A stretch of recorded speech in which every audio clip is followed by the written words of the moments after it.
to the Triple Threat Podcast. My name is William, and today we have back-to-back upload. Isn't that a rarity, Ishan? Yeah, totally. We'll make Well, it back to back to back tomorrow. we certainly will. Our goal, I think Ishan's on board with this every day during the winter break. We're going to get a podcast upload. I think that's the goal. And so, after our promise to you, hopefully we get some traction through that, and we're going to get rolling here. So, yesterday we had our 11 takes, and now today we have our full predictions for you. And if you want to read these in depth, we have full articles at triplethreatpodcast.com. You can read my predictions. You can read Ishan's predictions. We both have them up. They're about 3,000 to 4,000 words each. So we put a lot of time into these. So please check out the website. Shameless plug, but if you're watching the channel, you should check out the website. We're trying to put a lot of work into this. But let's get straight into this with the Eastern Conference because, it's less interesting than the West. So, yeah. Ishan, who do you have in 15th place in the East? At 15th place, I have the Cleveland Cavaliers. They have a really kind of underrated, nice young core of Kevin Porter, Garland, Sexton, and Okoro. And I just want to see them on the floor together as much as possible. And if that does mean trading Drummond or Kevin Love to a team like Boston, who has the, trade exception to make that work and has the assets to make that work and needs a big man, I think as long as you just have them on the floor at the same time, I think it'll look better down the line. And maybe next year they go for a guy like Evan Mobley, who's a really versatile big. I think he'll be better than Okongwu at USC. And I think if you just kind of keep this core going, get a big in the draft, they could maybe contend for the playoffs in like 2 to 3 years. I think the best thing about their situation right now is that the best players that they have are not interfering with the minutes they get to give to their young players. You look at Porter, you look at Garland, Sexton, and Okoro. They're all interfering with themselves. They're all taking up the 1 to 3, and then you have Love and Drummond that you can play at the 4 and 5. So you don't have a rush to trade one of your big name players for lesser value just so you can give your younger guys minutes. You have the luxury of taking your time and getting the right offer, or just having them as mentors, because Love, especially playing with LeBron and playing with some really great players, he has experience. He's also played in bad teams in Minnesota. He has experience to mentor these young guys. So I think this puts the Cavs in a pretty good situation, but obviously right now I have them going 22 and 50, and they are my 15th seed as well. I think that we're going to see a couple of similarities here. We have some pretty similar views when it comes to sports takes. So hopefully it'll be quicker. Yeah. Next up, so for 14 and 13, we have the same two teams, just a different order. I have Detroit at 14. You have New York, the Knicks at 14. So starting with Detroit, it's like so hard for me to figure out their direction. And it's been like that for the last few years. Because I think like 2 years ago, they were the 8th seed. And now they were at pick 7. So it's kind of tough to figure out their direction. But I hope, like, if I'm a Detroit fan, I want Blake Griffin out of there. He just, does not want to shoot. And he's really hindering the potential of Sekou Doumbouya, who me and you have been really high on. And Sekou in that preseason game, if you saw, he had 23. He was efficient. He was jumping passing lanes. He was a monster in transition. So I'd really like to see more minutes out of him. With Killian Hayes, who's a very good playmaker, they could be running a lot of pick and roll, pick and fade. And then there are other young players. Sadiq Bey is a very high floor guy that I kind of like going forward to replace Luke Kennard. But also at the same time, why did they give pretty much max deals to Jeremy Grant and Mason Plumlee? That made absolutely no sense to me.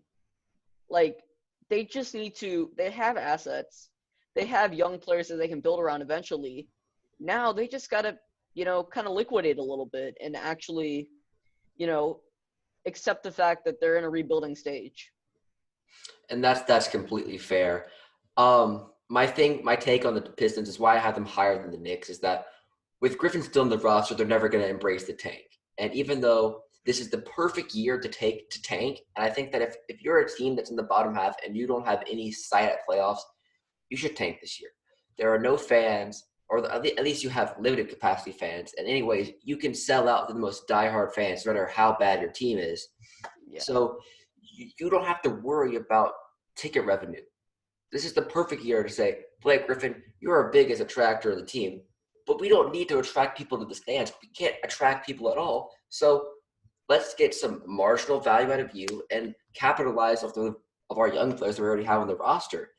And then that mindset is compounded with the signing of Jeremy Grant, Mason Plumlee, which just makes no sense why you're going to pay them more money than Christian Wood. We'll get to Christian Wood later because we're both Yeah. huge fans of Chris Wood. But I know that they're not going to embrace the tank. They kept Derrick Rose. They kept Blake Griffin. They're not going to embrace the tank. They still think that they're one or two pieces away, and they never are. They're stuck in this pit of mediocrity, and that's really hurting them as a team. And talking about the New York Knicks, they are going about this the right way. They're only like a real player who has experience, probably Julius Randle, and he's a really good player. I'm a big Julius Randle fan from his time with the Pelicans, but he's not going to really interfere with minutes for Barrett, Toppin, Robinson, and Knox, and each of them are going to have time to develop, and then you pair them with Peyton and Randall, who are solid players. I mean, this team is going to be interesting to watch, and they shouldn't just be the laughingstock of the East anymore. I think this team is going to be able to be, if you're a Knicks fan, you can take some solace in this team and be like, all right, there's a core that we can build around here. We have some young players. We have the cap flexibility. We get another year of a solid draft pick, and we have the freedom to take someone big in free agency. If we're smart, we can potentially do something here. But, they're the Knicks. They won't. But that's why I have them at 14, the Pistons at 13. Yeah. And I think that totally makes a lot of sense. I had Detroit at 14, but the margin is not that big, so it doesn't really matter. But with New York, this is a pretty exciting team. And if James Dolan wasn't kicking people out left and right, plus COVID, they could actually sell out some tickets. Because if I was a diehard Knicks fan, I'd just stop being a diehard Knicks fan. But that's another conversation. Yeah, But it I is. really liked the pick of Toppin. Just looking back at it, RJ Barrett is very kind of underrated as a playmaker, and Toppin will also open up a lot of driving lanes for him. And I think just from what we've seen in preseason, he's come just as advertised. A little heavy on his feet on defense, but on offense, he can get to the rim. He can space out a little bit. He can open up lanes for Robinson and Barrett. And I think that it's going to be a pretty high-flying team, especially when you throw in Dennis Smith into the mix. And moving on to 12 and 11, we have the same two teams again, but this time in the same order. Charlotte Hornets at 12 and the Orlando Magic at 11. So let's start off with the Charlotte Hornets. They bring in Gordon Hayward to a 4-year, $30 million contract. A little pricey, but they have the cap freedom to do that, and it's fine. They're in a young stage, but this team is going to revolve around Gordon Hayward and LaMelo Ball. Sure, Devontae Graham was a nice surprise last season, but he's still going to be the third option on this team, and his shooting presence should definitely be helpful. But I think this is an opportunity for Hayward to show what he was like back in his Utah days. So I'm looking forward to see if Hayward can reach those heights that he reached in Utah. And that's why I drafted my fantasy team, because I think he proposes some immense value in fantasy. I mean, his contract doesn't propose that much value, but as I said, they can afford to do that. And then LaMelo Ball will have the freedom to do whatever he wants.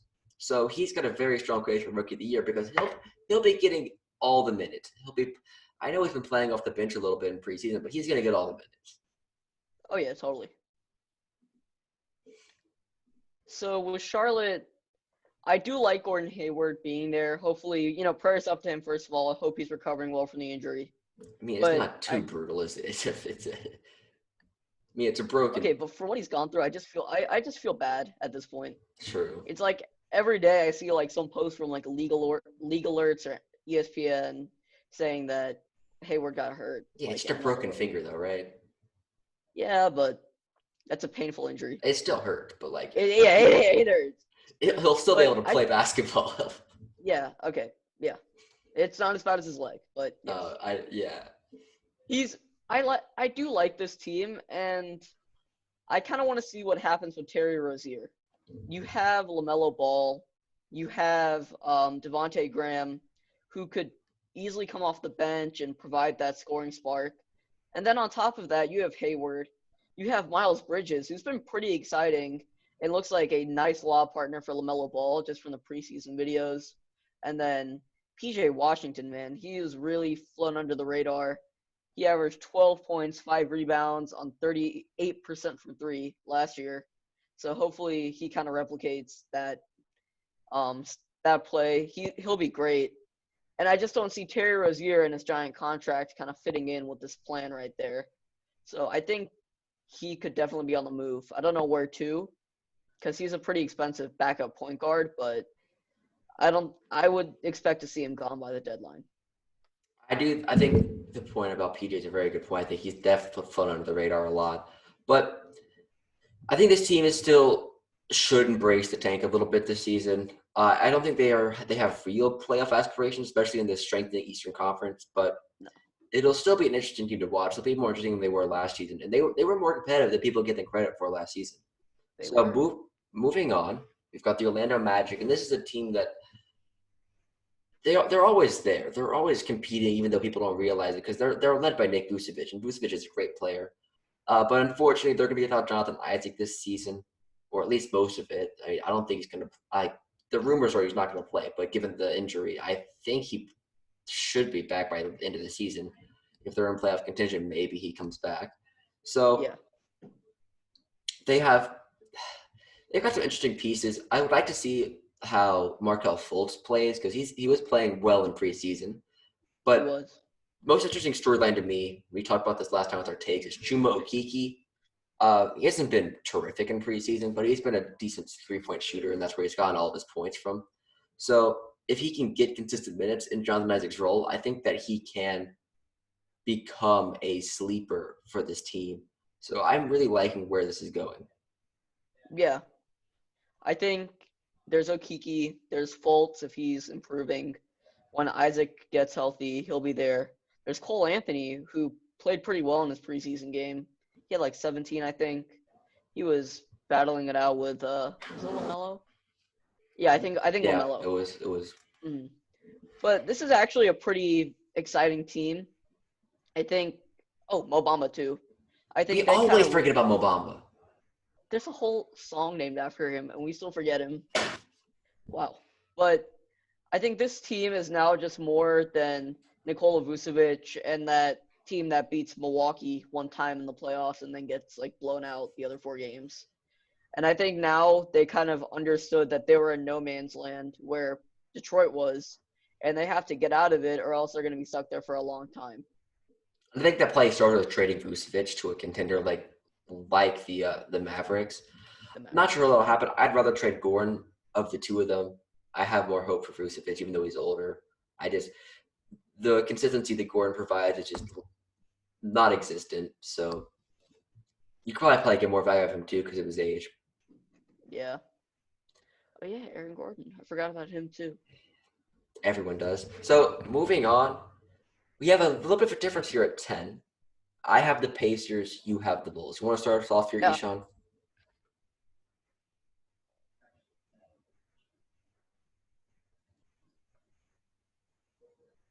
Well, Ishan's frozen. I'll take over. So I'll talk about the Indiana Pacers here. So I think 10's a little bit hard for this team. You look at this roster overall. You've got Malcolm Brogdon. You've got Depot. You've got Michael Jordan, T.J. Warren. You've got Sabonis, and you've got Miles Turner. That's a really, really good starting five. And you have both the Holidays off the bench. This team on paper should be really good. The problem is that Depot's in his final year, and the rumors we hear about him saying, "Oh, please come get me," are really concerning. So if Depot's physically and mentally in Indiana for the whole season, this is a playoff team. I just worry that Depot is either going to be mentally checked out. He didn't want to play the playoff games even though he was healthy. I mean, he played eventually, but he was going to just sit out the bubble. And then he could be traded by the deadline because this is his final year.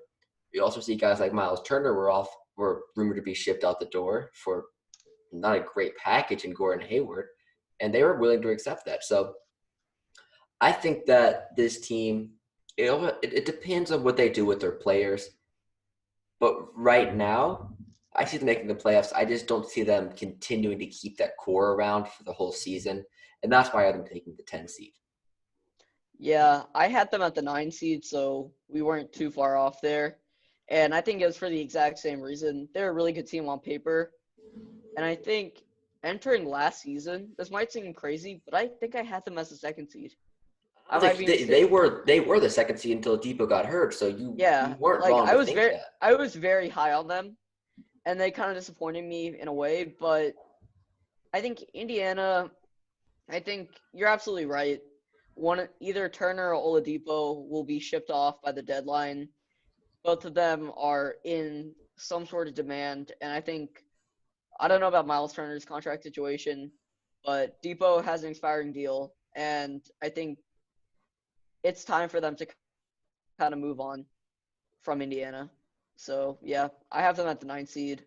My 10 seed is Chicago, and I think that they're a really good, solid young team, and Billy Donovan is going to help them tremendously.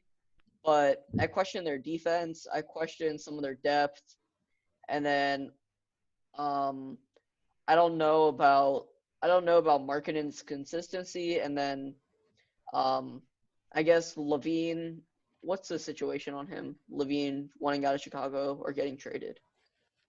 Because I've seen him rumored. I'm not fully versed in the situation about Levine, but as of right now, I think he's content to stay in Chicago for the year. So if he stays in Chicago for the year and those question marks are kind of addressed, I could definitely see Chicago sneaking into the playoffs. Like I said for me that their ceiling was a first round loss, and I completely stand by that. But I think with how strong the East is now and the amount of question marks that they have, the front court holes, the inconsistency with Wendell and Markkanen, I think I have them at a 10 seed for now. But next year that could definitely change. I know we'll talk about them in a minute because of my prediction, but moving on, let's go to your next prediction. You have the Atlanta Hawks taking the 8 seed. Well, I think we should probably take a talk about Yeah, my 9 seed too. So this leads perfectly into it. So talk about your Atlanta Hawks. I think that this team, they really, I'm very proud of them, first of all, because I thought they were going to be pretty passive and just kind of drafts on a couple role players. But they went out and they really made the right moves to say to Trae Young, hey, we're fully invested in keeping you here. We're fully invested in you being um, the face of the franchise. Here's a team that you can build that we've built around you that will benefit you tremendously. Like I said this a bunch, this team was a terrible 3-point shooting team last year, dead last in the league in 3-point percentage. You go out and you get Skylar Mays, who was pretty solid in college at LSU. Then you go out and get Bogdanovich, who was Giannis's free agent. Like Giannis really wanted him a lot, so that's saying something. And then Danilo Gallinari, who's an 18, 19 points per game scorer, and I know shot 40+% from behind the arc last year. And then the other thing was defense. This team was just god awful defensively. Capella was who we traded for at the deadline. He didn't get to play. He was out for the season with an injury. And now that he's back, I think he'll be a great lob partner and he will be a great overall rim protector because John Collins really hasn't been that guy. And then Okongwu, man, the versatility on defense, the athleticism, the quickness, the ability to, block shots and then play on the perimeter. I think that's really going to add a whole nother dimension to this defense. And then finally, depth. Like, this team is deep. Just off the top of my head, Chris Dunn, who ranked first among guards in defensive player impact plus minus. And then Rondo, who's just a leader, just came off a championship. Tony Snell, yeah, Solomon Hill. I guess you're glad you got him off your. You kind of took him off your hands, and then a couple other guys, like Hunter, Collins, Herder, Reddish, and I think that while there are a lot of mouths to feed, I think that if everything works out, Lloyd Pierce can get really creative with his lineups. There's so much versatility. And I think this team will just be really exciting and they'll have the momentum to kind of push them into the playoffs. Now, here's why I have the Hawks missing the playoffs. I only have them losing one more game than you do, but that's not making the playoffs in my scenario. As you said, this team has the talent making the playoffs. They have a superstar, they have a lot of young talent, and they have a ton of depth. But there's three things I look at when I look at this team that tell me this is not a playoff team just yet: coaching, experience, and defense. So let's start with coaching. Lloyd Pierce, I don't have faith in him managing all the mouths he has to feed and balancing development as well as performance. Because as a coach, he's at a very critical juncture right now. Does he want to prioritize development of players for the future, or does he want to try and sneak in the playoffs? And does that experience in the playoffs help with development? So I think that balance is going to be really hard for Pierce to manage this year. If he wants to go all in for the playoffs, he can easily do that. You're not going to be playing Cam Reddish. You're not going to be playing Hunter much at all. You're going to be playing them maybe 20, 15 minutes a game. They're not going to be getting the minutes they need to be able to play as an efficient player. Conquest could have played limited minutes behind Capella and Collins. They have the talent to make it if they don't want to care about development at all. But if you care about the future and about being a championship contender team rather than just a playoff contending team, you're going to want to focus on developing Hunter, Herter, Reddish, Young, and Collins if you want to keep Collins on for the future, and especially Kongwu. So I think that balance is going to be really, really hard to meet. Secondly is the experience. This team has 0 to 2 years of experience playing together. And with Capella having less than a year on the team, while playing wise, Rondo, Onyeko, Bogdan, and Gallo all being in their first year, it's going to be really hard for this team to gel together this quickly with such a short off season because Okonkwo's had, a month knowing that he's on the Hawks? Yeah, not even. That is ridiculous and ludicrous to expect that Okonkwo's going to be a key or a part in this offense early on or defense early on. And then defense. They ranked 27th in defense last year, and there's not really that much signs that they're going to improve. Sure, Rondo and Chris Dunn are really good signings on the defensive end of the court, but they're not starting. They're only going to be playing maybe 30 minutes between them. And then you look at their five of their best players. Trae Young, he's a liability on defense. He is a huge, huge negative. And then you've got Gallo, Cam, Bogdan, and Collins, and none of them are positives. The really only positive that you have on this team is Hunter, who questioned about his minutes behind Cam and behind Bogdan and behind Gallo. Capella. And then look at Capella and you question his minutes. So I think that the defenders in this team are not in the starting lineup, and I question how much have they really improved since last season? Are they going to crack the top 20? Because if you're not a top 20 defense, you're not making the playoffs. Unless you're like Golden State a couple of years. And Golden State still were they were a good defense. No, Golden State has always been a good defense.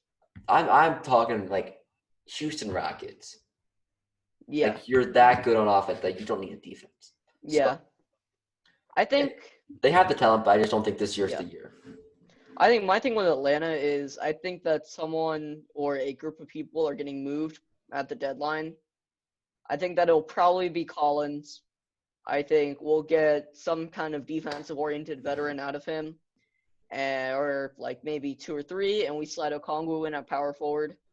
But also with Hunter, I think Hunter I'm excited for. He's actually going to be starting. I think Lloyd Pierce said that he's going to be the starting small forward. Gallo will come off the bench to play the 3 or the 4. And that makes me excited because I want to see his defense and if he's actually capable enough to, defend the 2, 3, and 4 like he was advertised. But I think, from a coaching perspective, that does scare me a lot. Lloyd Pierce is a very player-centric coach. And when you have 11 or 12 clashing egos, which could very well happen, I think that could result in a mess for Atlanta. But at the same time, the talent is undeniable. I think if Lloyd Pierce steps up and actually has shows flexibility, shows creativity in his lineups, I think that offensively this team's tough to stop, and defensively they'll definitely be improved. But I think that this really just makes me happy because Trae was vocally upset about not being able to, win now and make the playoffs. And while that might hinder some development of Reddish especially, I think that keeping him long term was the goal for the Hawks front office, and making these signings kind of increase that probability for Trey. For sure. And I just think that this is a tough year for the Hawks if they want to go into playoff mode. And we'll get into our playoff conversation. We could probably talk about a whole hour for the Hawks. So moving on, your 7th seed, my 8th seed, it is the Toronto Raptors. So why the fall, Ishan? When you lose Serge Ibaka, he's such a good player, such like a modern defensive shot blocking big that can also space the floor. That hurts a lot in a conference with Embiid, Bam, Simmons, and Giannis. Yeah, Giannis too. And then on top of that, you lose Marc Gasol, and we saw how valuable Gasol was after that Valanciunas trade. Like, I don't think that like Valanciunas is good. I like him a lot. Don't get me wrong, but Toronto's front court dominance in the finals and the playoffs should be attributed tremendously to Gasol, because he really gave an identity to that front court. And I think losing your two main front court players and replacing them with Aaron Baines, who's solid but not the best, will definitely hurt them in a kind of big, heavy Eastern Conference. And that's why I see them falling a little bit. And anyways, Milwaukee got better with Drew. I think Boston. Well, they weren't competing with Milwaukee for a top seed. But I'm just looking through the standings. All right. Boston got better. Miami, I think that Hero, Robinson, Bam will get better. Kyrie and KD are back at Brooklyn. Philly got a lot better. Washington got a lot better. And I think Toronto getting worse and all those teams improving or, having the potential to improve just kind of had them sliding down. There was one team that would have to slide, and I think it was Toronto for both of us. Yeah, it's just a shift of powers. One team's on the decline, a lot of teams are on the incline. So Toronto's my 8th seed. So this was the real talking point of my prediction for the East, is whether I put Toronto, Atlanta, or the Pacers in that 8th seed. Who do I put in there? The Raptors definitely aren't the most talented of these three teams. Not in the slightest. They might have the best player. I think Pascal Siakam is probably the best player of all three teams. Maybe you could argue Oladipo, but that's a different question. But what came down to me is two things. It's experience and coaching. This team is most experienced by far. They have championship experience. The Hawks don't even have playoff experience. And then you look at coaching. This team has the best coach of these three. Lloyd Pierce is a below-average coach. And I forget his name. It's so forgettable. It's like a foreign name. Nate Bjorkensen. Bjorkgren? Yeah. Nate. It's not an inspiring coach. I don't know how to pronounce it, so I'm sorry, Pacers fans, but I don't think you can really. Nate Bjorkgren. I don't think you really blame me for that. So, I just think the sheer willpower of Siakam, Van Fleet, and Lowry is enough to make this team a playoff caliber team, because they know what it takes. They've been there. They've had the experience. And if you're telling me to take a good roster that's not played together and never played in the postseason versus a team that's a little bit worse but knows what to do, knows how to get the job done, Mm-hmm. I'm taking that team every day of the week. And that's why I have the Raptors still staying in the playoffs. So moving on, we have your 6 seed, my 7 seed, Washington Wizards. You have them at 42 wins. I have them at 41 wins. Tell me about Washington, Ishan. Oh, yeah. First of all, before we get to Washington, you froze up a little bit, and so I just want to say one quick thing about Toronto. I think you're absolutely right about the coaching. I think Nick Nurse is a top 3 coach in the league. And remember, this team was top 5 in offensive and defensive rating last year. I know they lost 2 of their best defenders and big parts of their offense, but this team could very well go top 15 in both metrics again, and Easily. that would not surprise me.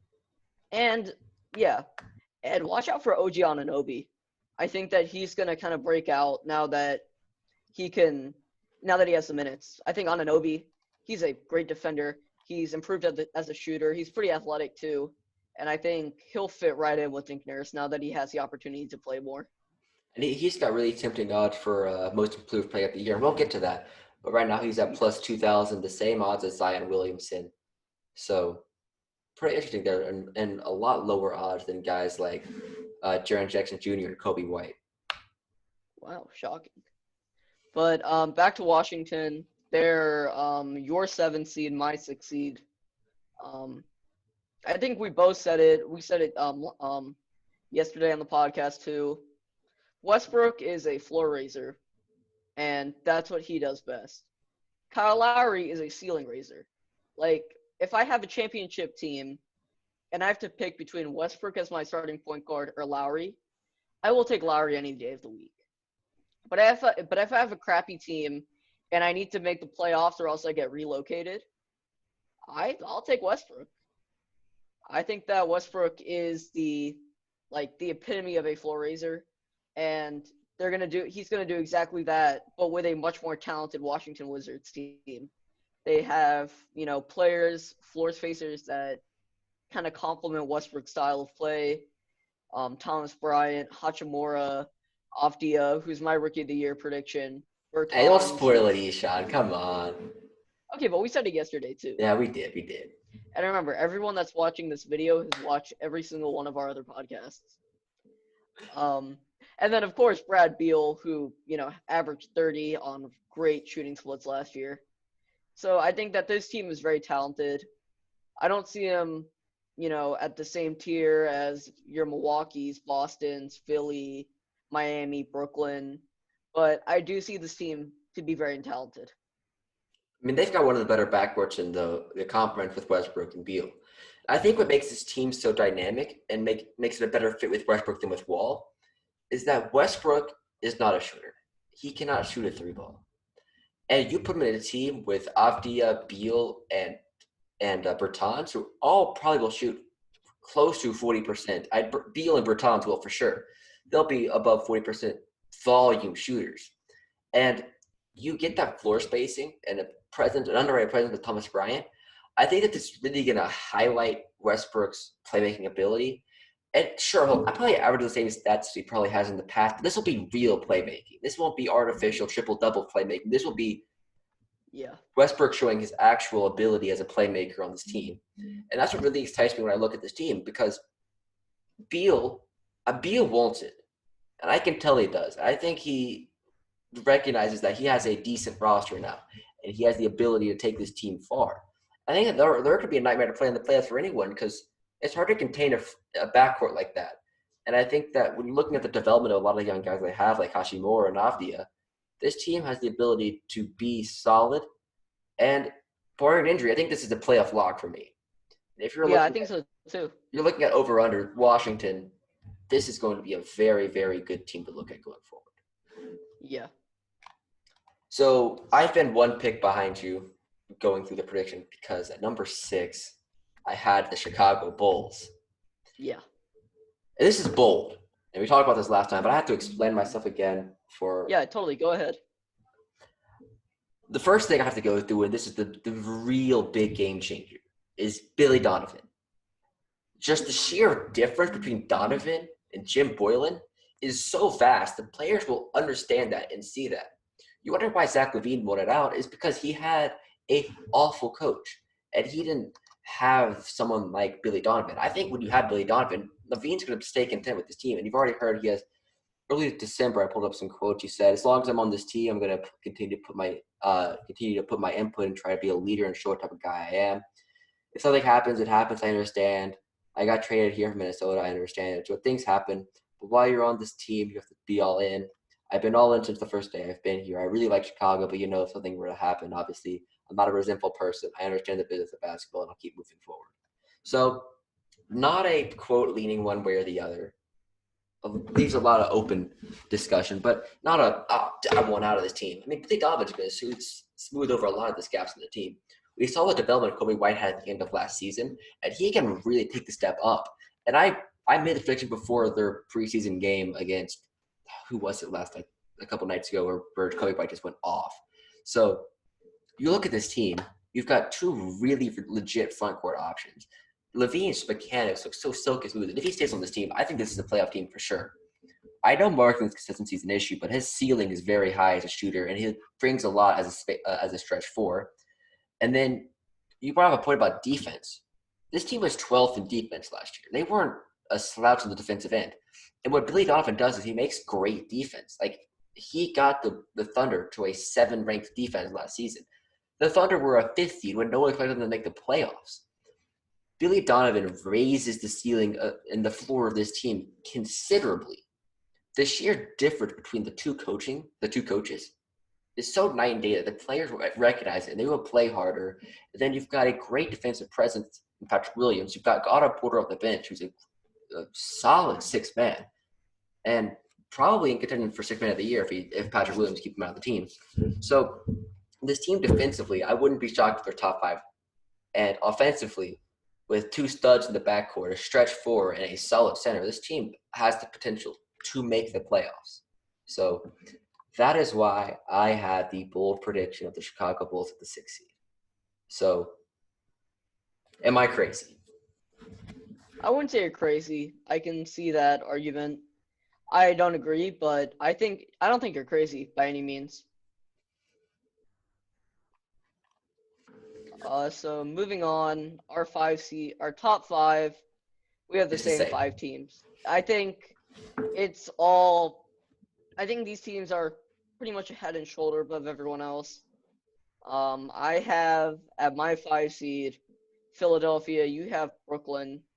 We'll start with Brooklyn. All right, I think Brooklyn's probably the more interesting conversation of the two teams. Mm-hmm. This team undoubtedly is the most talented team in the East. I don't think that anyone's going to argue that there's a team that has more talent than Kevin Durant, Kyrie Irving, combined with Levine, Harris, Dinwiddie, Allen. This team is talented. So the question is chemistry. It's chemistry and experience. So the real stumbling block with this team, also injury as well. Is Kyrie going to stay healthy? Is Kevin Durant going to be even 80% of the player he was before? Because Achilles injuries they have been in the past a career ender. And I know Menace has advanced a lot, and Durant looks like a similar player. But we still have to see it in an NBA game. And I have faith in Durant to help be a great player. I mean, we'll see with these predictions. But my big question surrounding KD and Kyrie is, can Kyrie stay healthy, and can he work with the young talent like LeVert and Allen? And they have good coaches, D'Antoni and Nash. D'Antoni's creativity and Nash's vision should be great for this team. The question is, does Kyrie listen to that? Is he willing to adapt and to be a team player? He wasn't in Boston. He was slightly in the Cavs, but he was disgruntled the whole time, and that's why he wanted out.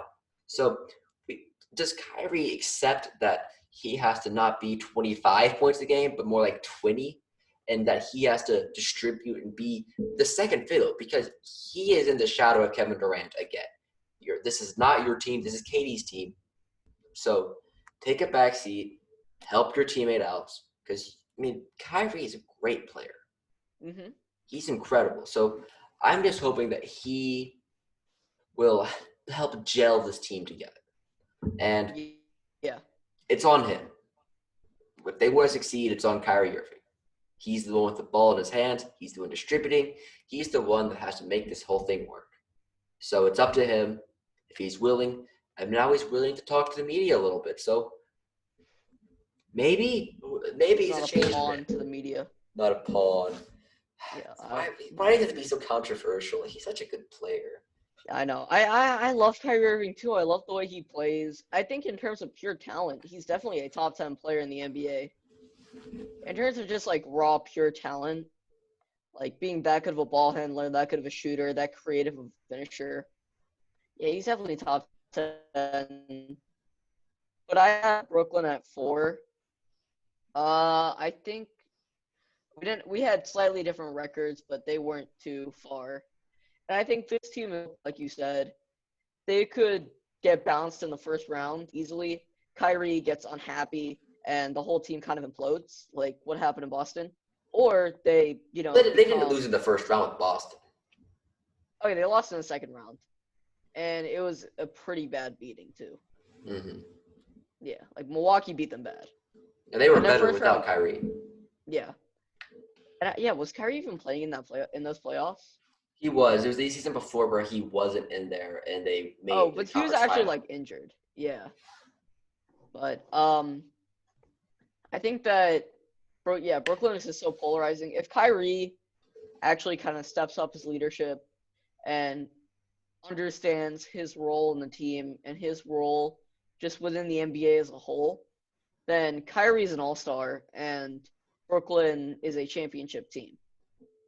And I thought the reason why I don't have them as high as Miami, Boston, and Milwaukee is that um, I think they're just going to start off pretty slow. I think it's going to take a little while to get everyone acclimated, to get everyone together. And then, once the season starts to end, I think they're going to start getting some momentum. I think hopefully Kyrie will figure things out. KD will figure things out. And I think they're going to ride high into the playoffs. And I think they'll be a much stronger team in the playoffs than they were at the beginning of the season by a pretty large margin. For sure, this team has potential to win the whole thing. I don't think this year's going to be the year for them. I think that with the short preseason, short off season, they're going to need a little bit of time to gel. And I think that if they're going to win it, it'll be next year. And they'll have a very legitimate shot next year. I think this year they can maybe be a Heat type team and make it to the finals. Obviously, not with the same grit that the Heat demonstrated, but the same type of performance. And we'll get to them when we talk about our playoff performances. But where do you want to go to next? Do you want to go to the 76ers or do you want to go to the Heat? Let's go to Philly because yeah, we have a pretty wide gap between them, 6 wins. So I'll let you start off with Philly because I know you're very high on Ben Simmons this year. I'm very high on Ben Simmons. So what makes this team such an improved team, in my opinion, is fit and scheme. They have a coach that actually has an idea for this team. It's no longer some guy going on my career and saying, "Oh, this guy's an all-star. I'll take him." They had Ben Simmons, Josh Richardson, Al Horford. I always forget their power forward's name. One from the Clippers in Detroit, Tobias Oh, Harris. Tobias, yeah. And then they've got Joel Embiid. So this team is incredibly talented. And we saw Ben Simmons at his best when he had a shooting around, when he had JJ Redick. Rookie season, Ben Simmons, although his stats were similar, that was his best season as a player. And he's stagnated since then, and that's because he hasn't had the spacing around him, and he hasn't had the spacing from himself to even threaten a defense. So there's no longer a hodgepodge of great players. It is a fit. It is a scheme. We want to space the floor. We want to space it out so Ben Simmons can be creatively freedom and have that space. The same thing I was talking about with Westbrook. Just because you're not a good shooter, that doesn't mean you're not a limited player. Just because now that you have shooting around you, you can really highlight the other aspects of your game because Simmons is an excellent finisher and an excellent distributor and also an excellent defender. So if he harnesses the freedom that he's now given in this role, I think this can be a really, really competitive team because this team complements it. Joel Embiid's a great center. Green and Curry are great shooters. And I mean, you've got a solid couple of role players around him. So I think with Doc Rivers' identity that he has for this team, I think that Ben Simmons' games can flourish, and he will be a top 3 player at whatever position he plays. I think that now you have to even like kind of respect him taking a shot. I want him to take like two threes a game because if you take 2 threes a game, you can't just like sit back 5 feet off of him and not let him get his space in the middle of the court. Now he can maybe go a foot off of him. He can cut in a little bit, pull the defense in, find a nice pass. So I think the Sixers team is built for Simmons to succeed this year. Mm-hmm. I don't even think the team's too reliant on Embiid if Embiid's health, which really makes his team a lot better. So this team's on Embiid, is on Simmons, and if Simmons can take that leap that Doc Rivers is banking on, this team will definitely be a top 3 team in the East, in my opinion. Please don't trade him for Harden, but if you do, fun to watch. Yeah, it will be. But I think, I think there's a change in culture from just yeah, you said it best. Oh, this guy's a higher overall than the other one, even though this guy cannot shoot and I don't know, just like rebounds. He's like Andre Drummond is a higher overall than like Bam Adebayo, for example. That's foul, but yeah, you know what I mean. I think that was a culture that was just kind of there in Philadelphia. Brett Brown, just accumulating talent and raising the expectations unnecessarily without really checking for a fit. And now that there is a fit there, now that there is Danny Green, there's Seth Curry, and Ben Simmons as a legitimate defensive player of the year candidate now, I think that this team is gonna be much improved from last year. I have them as my 5 seed, and I think that unfortunately they do get bounced by Brooklyn, who will be riding off some momentum, but I could very well see them even as a 2 seed for their ceiling. And I could also see them in the conference finals if everything kind of goes to plan. Doc Rivers is such a big upgrade over Brett Brown, who is just a terrible coach. And Daryl Morey is not afraid to take a risk, and he's not afraid to make a controversial decision for the betterment of his team. And I think that now that you have a culture of risk taking, of actually finding, talent that fits around Simmons, and now having a clear and established goal, and just building around Simmons instead of picking between him and Embiid like they would just try to do last year. I think that this team is going to be better off now and then better off for the future. I think that's really simplified the trades that got Green and Curry in. You look at the trades, what is it, Josh in a first for Seth Curry? Yeah. Josh is a better player than Seth Curry is. Oh, yeah. So why are you paying more than paying an additional first-round pick on top of that when the player values aren't equal? Because fit reigns supreme. And that's what Daryl Morey understands, and that's what makes him a great GM. Look at the Al Horford trade. Danny Green, is he at all on the same level as Al Horford? No, he's not. They had to give up Horford and Sub. Good trade. So he really took the value and just threw it out the door and said, I want fit. So it's kind of the Raiders approach, but not as ridiculous as taking, like, what? Damon Arnett in the first round and Cleveland Farrell at 4. So it's a more relaxed approach, but still the same idea is I want my fit to be great and my players to be the best versions of themselves rather than having the best players in the team. Yeah. And Seth Curry, I think, is a career 44% three-point shooter. It's ridiculous. That is crazy. How are they both so good? Yeah, and he's going to be – Ben Simmons will work to get him open. I think that his percentages might go down a little bit, but his actual scoring numbers will increase just from Ben Simmons' pure creation ability. I mean, I think Curry's averaging 17 this year. Yeah, I don't see why not. Wait, how much did he average last year? Probably around 11. I think it was 13, 14 actually. Okay, Stephen Curry, Del Curry, Eddie Seth Curry, Curry, Michael I got Curry, him. Seth Curry. 12.4 on 55, 45, 83. Jesus Ridiculous. Christ, that is actually crazy. Yeah, I don't see why not. I don't see why Seth Curry couldn't average, above 17. I think Steph will average above 17 too, but that's kind of a given. So moving on, we have Miami at the exact same record, but a little bit of difference between us. You have their ceiling as a finals appearance. I have their ceiling at a conference finals appearance. So yeah, why are you higher on the Heat than I am? I think that, first of all, coaching, I don't know. I kind of forgot about Spoelstra after LeBron left. I think a lot of people did too. I mean, he wanted Spoelstra gone. Yeah. And he just doesn't get the credit that he deserves for how good of a coach he is. The fact that he was able to rally such a, they're not the most talented. They weren't the most talented team in the conference by any means. That he was able to beat Milwaukee badly, then beat Boston, and then put up 2 on LeBron and AD. I think he really needs more credit for that. Tired But too. yeah. And then I think Tyler Hero, he's going to. I was really thinking about it today. You know when Jason Tatum was a rookie, Hmm. everyone was like, he's only 20, he's only 20.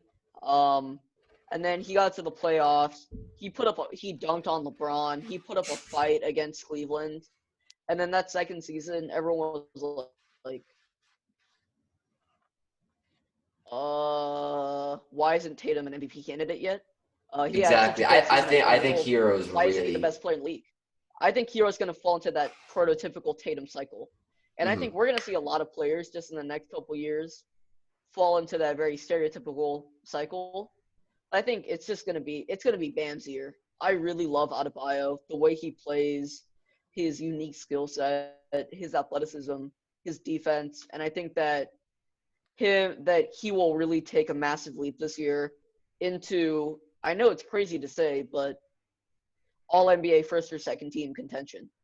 That's how much that's how much I value Adebayo and his contributions to the game. I really agree with you on the Tyler Hero point.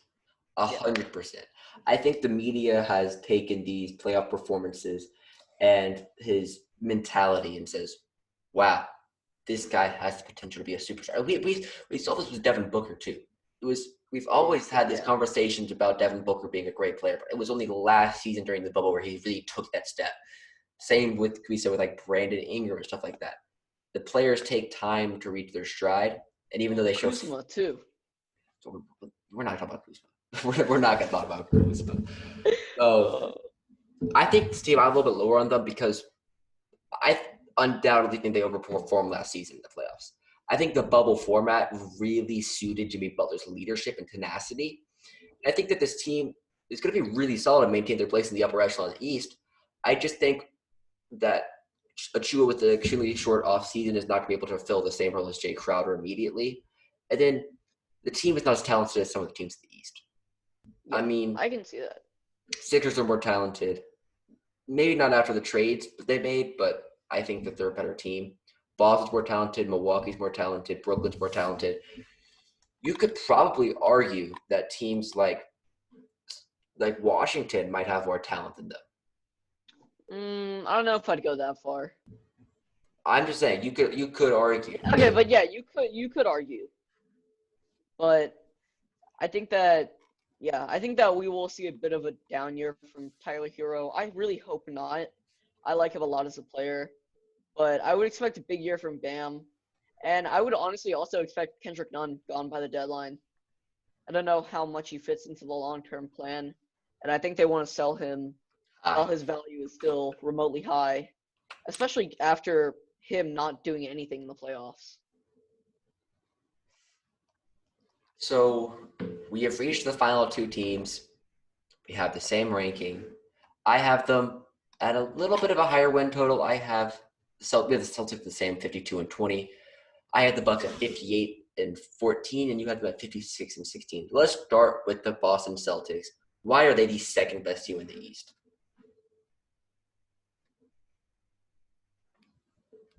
I think that I'm not going to spoil anything. Yeah, I'm not going to spoil anything. But in the regular season, Milwaukee is just on a totally different level than every other team in the NBA. Um, just because teams don't have that time to kind of plan out, to really plan and focus on Giannis. He can do what he wants. There's Middleton, who is a very efficient all star. And then Drew Holiday, who is, when he's at his best, the best defensive guard in the NBA, along with just his superb scoring and playmaking ability. And I think that just on that level, it's going to be hard to catch Milwaukee. Mike Budenholzer with Atlanta, that one time we won 60 games, and then the last couple seasons in Milwaukee is a really good regular season coach. And I think just because of that, I think they'll have a better record. And then also Boston had a much shorter offseason. I think it was like 8 to 10 days shorter, something like that. And when you lost Gordon Hayward, you have Neesmith, you have Langford, you have a bunch of young players. I think a short offseason kind of hurts teams like that the most. Instead of Milwaukee, where they've been playing together cohesively for a while. Besides really Drew Holiday and like Bryn Forbes, there aren't any big, acquisitions that would really shake up the team in such a short offseason. So I think Milwaukee, they've had more time. They're just a better regular season team. Best offense and best defense in the league last year in the regular season. I think they could easily follow up with that. So it's not really Boston being second, it's more Milwaukee being first, if you know what I mean. Yeah. And so I think I'll try and take over why Boston has some. I'll talk about the Boston's holes rather than Milwaukee's creates in the regular season. So they got a great coach and a great roster, and they're capable of winning it all. Their young core should take another step in their development. But what I think is they just have too much talent. They have abundance of talent on the wings. They have the talent and the depth to go all the way. But if you look at a development standpoint, they have 8 guys that can play on the 1 to 3 positions. They have at point guard, you have Kimba and you have Jeff Carson. Teague and you have Carson Edwards. Then at the 2, you've got Brown, you've got Romeo Langford, you've got Marcus Smart, and you've got Neesmith can play the 3 too, but Neesmith can play there. And at the 3, you've got Tatum can play there, Neesmith can play there, and you have Grant Williams. So you've got a lot of players fighting for the same positions. So what I look at is the depth at the 4 and the 5. You've got Tristan Thompson, you've got Daniel Tice. And what prevents this team from being the first in the league is Daniel Tice is a good defender. Don't get me wrong. But if you're trying to win the championship, Tice and Tristan Thompson are not going to stop Bron and AD. No. I know that they've demonstrated that they can stop Giannis before, and they have. And that's what makes them a better playoff team than the Bucks.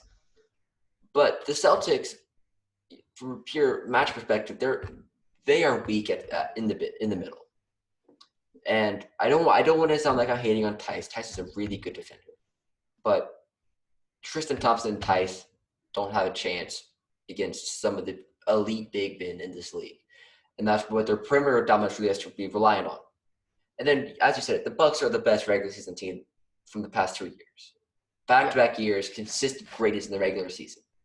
And they got better. At least their starting 5 did. Drew Holiday is a huge upgrade. You have Portis, Forbes, Middleton, Giannis, DiVincenzo, right? Yep, DiVincenzo. Mm-hmm. My big problem when it comes to them being a long-term team is their depth. I think that's really going to hurt them in the playoffs, especially if they're going for a great regular season 1-seed type season. You lose Bledsoe and Hill. And I know Drew Holiday is a much better player than both those guys combined. But when you look at this team, it's not a lot of the times the NBA is not about best players, it's about best fit. And while Drew is not a slouch behind the 3-point line, he's not George Hill. Not even close. George Hill was the league leader in 3-point percentage last season. And while you're going to get a positive on defense and offense with Drew, he had a lot of downs last season. There were games where he was like turnover machine or just wasn't there defensively. I think he can get motivated, and with Budenholzer, he'll be a great player again. But I think losing 2 really, really, really good depth players on this team is really going to hurt them in their playoff run. And then you could argue, oh, well, it hasn't worked with the past before with their current roster. So, yeah, shaking it up and getting a better overall talent, Drew Holiday, makes sense. And that's why they're the best team in the league.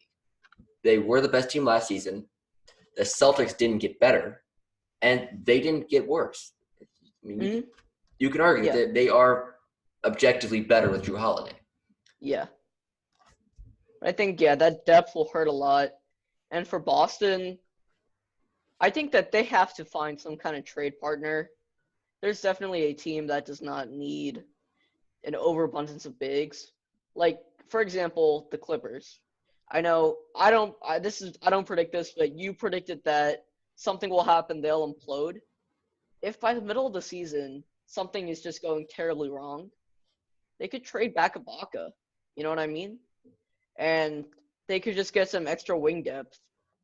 Or Indiana, if they deal Oladipo sometime, they can deal out, Miles Turner for, let's see, just looking at this, Langford, Grant Williams, Semi. Like there are a lot of options. And Plus, probably Memphis is first because I probably still have Memphis first for some reason. yeah, probably. Yeah, first and then whatever trade exception is needed to, fill up the salaries.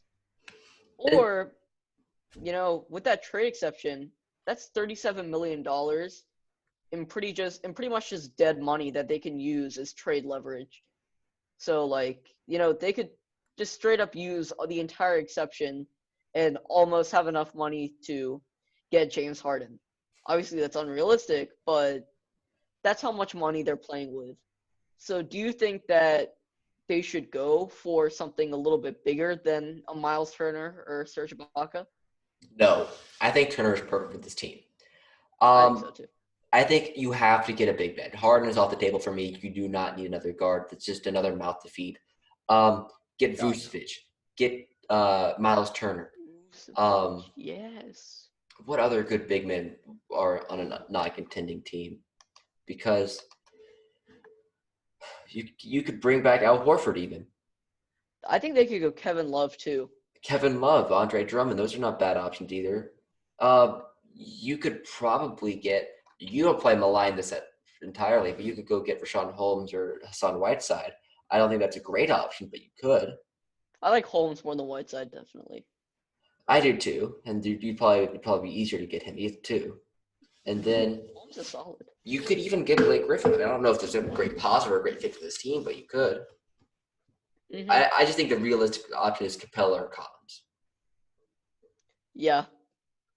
And yeah, I don't know how much wing depth we need to, because we have a lot. We have a surplus of wings, just as much as Boston does. But It could be a 3-team trade. I don't know if the logistics. yeah, it would probably, if it was a player of Capella's or Collins's magnitude at the centerpiece, it would have to be 3 or 4 teams, in my eyes. And that's just the problem with the Hawks situation right now is that you've got so many players and you've got big names that you've got to shift off, and that to get adequate value, you either have to get a million draft picks, which you will take and then get more players with, or just take a bunch of players with it, a lot of young players with it. Because I don't think you're really going to be packaging to get a superstar at this point. Because there's No, not not really at any all. superstars available unless you try and package everything for Kawhi or Paul George for some reason. I saw a trade from it was May, yeah, on a YouTube video, and it was some package for Ben Simmons.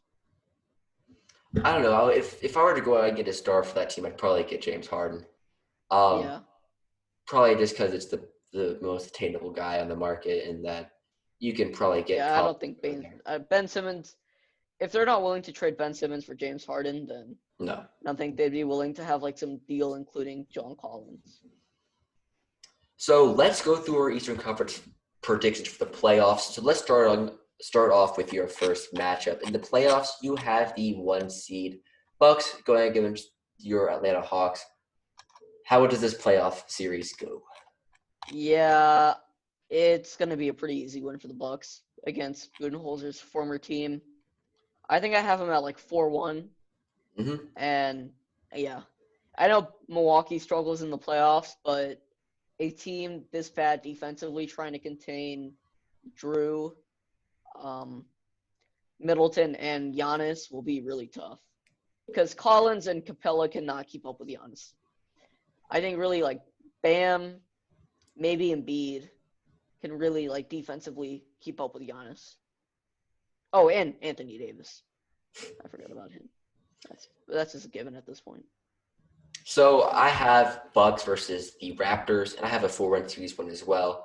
I think Siakam makes it a little bit of an entertaining series, kind of what Orlando's done the past couple of years. So Bucks take it 4-1 the first round. No real questions there. Your 2 seed, Celtics Raptors. I have Celtics Wizards. Walk me through that series. So we both have Boston winning 4-2. And I think Toronto will put up a fight in some games. they know Boston really well.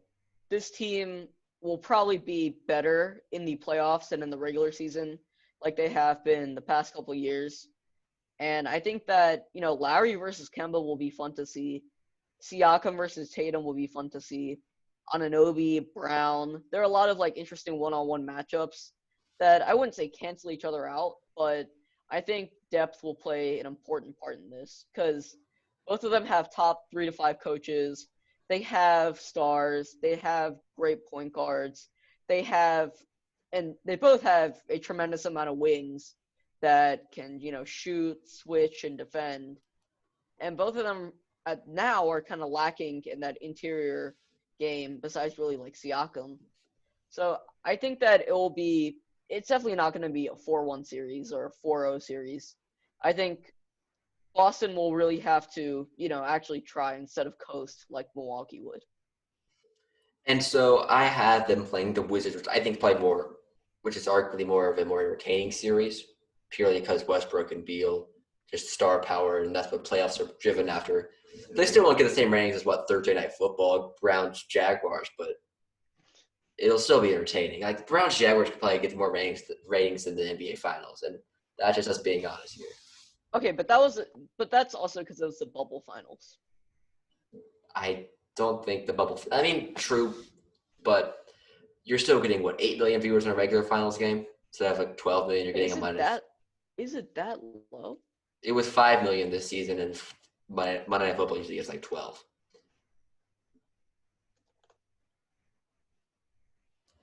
So while you're talking about that, while you're looking up that, I'll talk about the Wizards Celtics. So this series, I think that the perimeter defense of Boston really shuts down what the Wizards do well in Westbrook and in Bradley Beal. I think this is really where you have guys like Marcus Smart have their difference, where Jaylen Brown steps up or Tatum steps up. This is really where the Celtics are going to flex their might of depth because Washington does not have the depth to keep up with this. And the Celtics can just keep rotating in players, effective players, and stymie this Wizards offense. I think the Wizards will take a couple of games just purely because they have really great players and they can shoot the ball.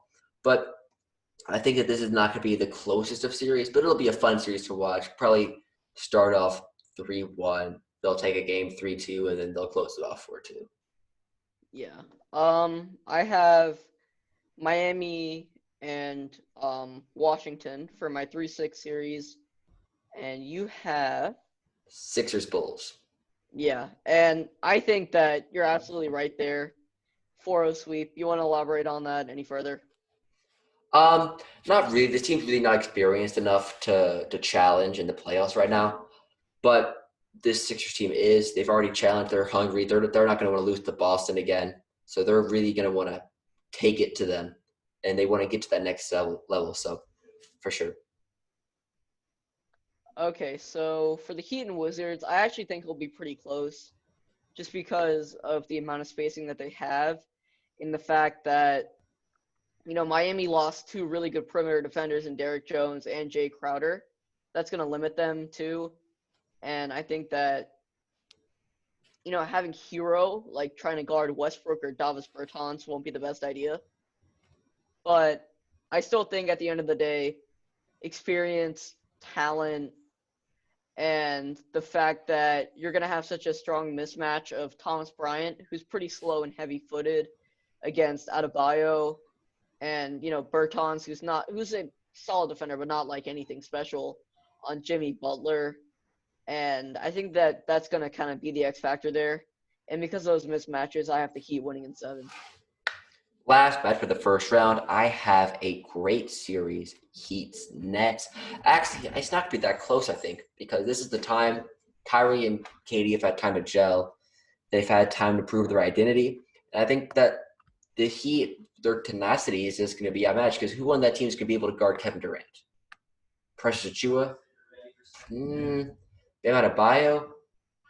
I mean, Katie can just – it's unfair. He's 7 foot, and he can splash on anyone. So fully healthy, fully gelled, this Nets team is rolling at this point. And I think the Heat have a wake-up call that they aren't a finals team that they were last season. But if they play anyone else besides the Nets, I think they have a real shot. But I just think it's a matchup nightmare for them. So for me, I actually had a little typo here. There should have been 4-2, not 4-1. And it was Philly and Brooklyn. But I think it's kind of the same thing. This is where, having Seth Curry and Danny Green. I like Ben Simmons I think he can effectively shut down Kyrie or Durant. But then you have the other one being Maybe not guarded by. Durant, but Okay, Kyrie. He's a very good defender. Like, he is a front runner for defensive player of the year. He's up yeah, there. but it's just unfair. Kevin Durant is just Yeah. unfair. Yeah, Kevin Durant's broken. He's taller than you and he's better at shooting than you. So it's like, well, what are you gonna Yeah. But, like, can you imagine Seth Curry trying to guard Kyrie Irving? And I think we're both under the assumption that everything is kind of worked out by now. And I think with that momentum, with the fact that Kyrie and KD, who both have championship experience, who both know how to navigate the playoffs, and a very solid supporting cast with LeVert, Allen, Dinwiddie, Joe Harris. I think that it's going to be too much for Philly. And yeah, I have Brooklyn winning this one.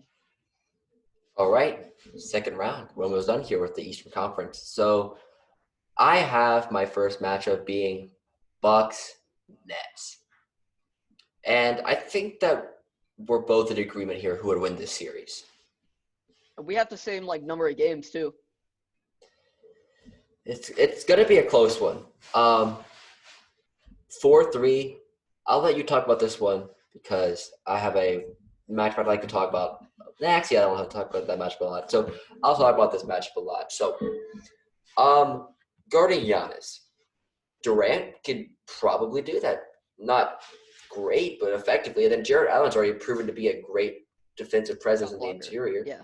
So you have maybe you wouldn't play a man defense, but you'd play a solid zone, and you'd probably have someone's maybe Allen or Durant kind of just all box and one on. I mean, I'm not a coach, but this is what I would probably do. I would just have someone shadow Giannis the whole time, get in his face, make life difficult for him. Don't allow him to get the ball, play him off the ball super tight, and make the rest of the team beat you. Let Middleton shoot on you. Let Drew Holiday one-on-one you. And if I'm a team, I'd love to do that. Yeah. For that exact same reason, Milwaukee, we've kind of seen how this team chokes in the playoffs, especially I haven't seen the best from Middleton. And Holiday, his jumper's not bad, but I'd rather leave him open than to have Giannis crashing down in the paint. Because that crashing down in the paint's a guaranteed bucket. But, having Holiday open for a 3 or a far mid-range, there's a very good chance that he misses that. And because of that, I see Brooklyn exploiting that very well. And then from a depth perspective, when these players are tired out, you still have to guard Karis LeVert, who can give you 20 points. You still have to, when Giannis is out, you have to have Jarrett Allen under control. And I think Brook Lopez could do that. He's a pretty good defender. He's a really good defender. Yeah. Mm-hmm. Top 3 or 5 rim protector. And then on top of that, Dinwiddie, who he's really, been that leader for the team when, Kyrie and KD were out. And he's clutch. He can score. He can pass. So this team has, other options besides Kevin Durant and Kyrie Irving that will exploit Brooklyn's severe lack of depth. And more importantly, you have to respect Harris at all times because Harris is a legit shooter. Oh, yeah. Joe Harris is lethal. So I think this is just a matchup nightmare for the Bucks, and we'll see the Bucks fall to the playoffs again and underperform. And then Giannis will be like, "Oh, why is I the max extension? I need to get out of here. Let's go to Miami and let's have all of our Pelicans draft picks become lottery picks." So that's the dream. Yeah, for a Pelicans fan that kind of likes the Heat. Yeah, sure. Moving on, we have your next matchup. You have Celtics Heat. I have Celtics Sixers. We both have Boston winning this. I think that, especially with this year in the playoffs, Boston will definitely be able to exploit Miami's kind of, deficiency on perimeter defense now that their guys have left. Like, if Miami was barely able to hold off the Wizards, there's no way in hell they'll be able to beat the Celtics. I'm sorry. Boston's just so good. Jaylen Brown, I feel like, will turn up his game. He's a great two-way player with all-star potential. And then there's obviously Tatum. There's Kemba. There is, Daniel Tice. There is Marcus Smart, who will be able to lock up Jimmy Butler. I think Bam individually will kind of feast offensively, but I'd rather have that happen and all the other perimeter players just completely closed off. Because at the end of the day, Boston is a better offensive team and a better defensive team. Just a better overall team. And with the matchup against the Sixers, the Celtics have had the Sixers number. And as much as I wanted to make this series go the Sixers' way, I just couldn't do that. And as well, it would be a little bit – the Sixers-Nets finals, it would be a little bit interesting for me because, one, you're going to have a team unexpected in the championship. And considering my Western Conference team, I don't think I could have two crazy picks. So I just did the safe option. Celtics have historically been better than them. Historically had their number. I know those teams would be vastly different, but the Celtics, I think, have that confidence, have that swagger, and have that matchup ability. They've got perimeter defenders, so shooting, they can take that out of the game. They can take Ben Simmons out of the game. This is the Sixers. This is the Celtics series.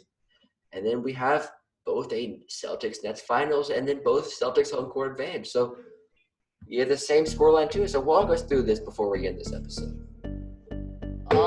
Yeah, I think that as much as I would like to see this kind of dream season for Brooklyn, everything works out well.